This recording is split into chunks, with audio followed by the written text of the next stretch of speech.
Ernakulam Angamaly major അതിരൂപത CLC പ്രസ്ഥാനം ഒരുക്കുന്ന മൺറിസ് 2025. എറണാകുളം അങ്കമാലി മേജർ അതിരൂപത CLC പ്രസ്ഥാനത്തിന്റെ ആതിഥേയത്തിൽ ഒരുക്കുന്ന മൺറിസ് 2025 ഓൺലൈൻ ക്വിസ് മത്സരം നടത്തപ്പെടുന്നു.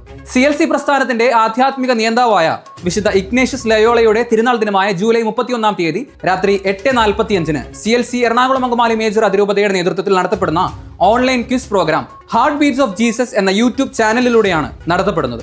ജൂനിയർ വിഭാഗം 8ാം ക്ലാസ് മുതൽ 12ാം ക്ലാസ് വരെയുള്ളവർക്കും സീനിയർ വിഭാഗം 12ാം ക്ലാസ്സിന് മുകളിൽ പ്രായമുള്ളവരുമാണ് മത്സരങ്ങളിൽ പങ്കെടുക്കേണ്ടത്. വിശുദ്ധ ലൂക്കായുടെ സുവിശേഷം 1-2 അധ്യായങ്ങൾ, CLC ചരിത്രം, വിശുദ്ധ ഇഗ്നേഷ്യസ് ലയോളയുടെ ജീവിതം, ആധ്യാത്മികത എന്നിവയെ അടിസ്ഥാനപ്പെടുത്തിയാണ് ചോദ്യങ്ങൾ ഒരുക്കുന്നത്. എല്ലാ ഉത്തരങ്ങളും ശരിയാക്കി നിശ്ചിത സമയത്തിനുള്ളിൽ സമർപ്പിക്കുന്നവയിൽ നിന്നും ഓരോ വിഭാഗത്തിലും 3 പേർക്ക് വീതം 500 രൂപ ക്യാഷ് പ്രൈസും ഗിഫ്റ്റ് ബോക്സുകളും നൽകുന്നതായിരിക്കും. ഓരോ ഇടവകയിലെയും CLC പ്രവർത്തകർ നിർബന്ധമായും ഇതിൽ പങ്കെടുക്കുകയും മറ്റുള്ളവരെ പങ്കെടുക്കുവാൻ പ്രോത്സാഹിപ്പിക്കുകയും ചെയ്യുമല്ലോ. അതാത് ഇടവകയിലെ CLC ഭാരവാഹികളിൽ നിന്ന് ലഭിക്കുന്ന ഗൂഗിൾ ഫോം വഴി മൺറിസ് 2025 ക്വിസ് മത്സരത്തിൽ പങ്കെടുക്കാവുന്നതാണ്.